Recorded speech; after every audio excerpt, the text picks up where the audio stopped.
Hello BS, আসসালামু আলাইকুম। সবাইকে শুভ দুপুর। আজকে আমি ব্রয়লার মুরগি রান্না করব। এখানে মশলা কষিয়ে নিচ্ছি। বাটা মশলা আজকে ব্যবহার করেছি, সব বাটা মশলা।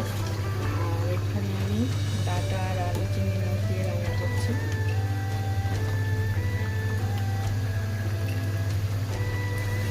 দেখুন মশলা থেকে তেল উঠে এসেছে। এখন আমি এই পর্যায়ে মাংসগুলো দিয়ে দেবো।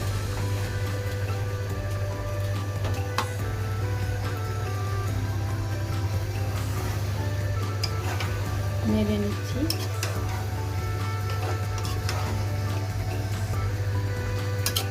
ভালো করে উল্টে পাল্টে নিয়ে নেব।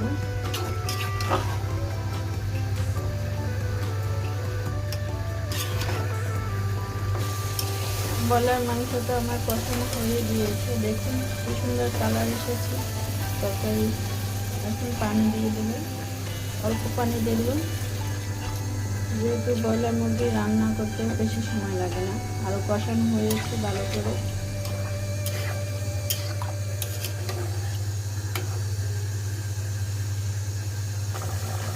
তরকারিটা হয়ে গিয়েছে। এখন আমি ভাজা জিরা গুঁড়ি দিয়ে নামিয়ে নেব।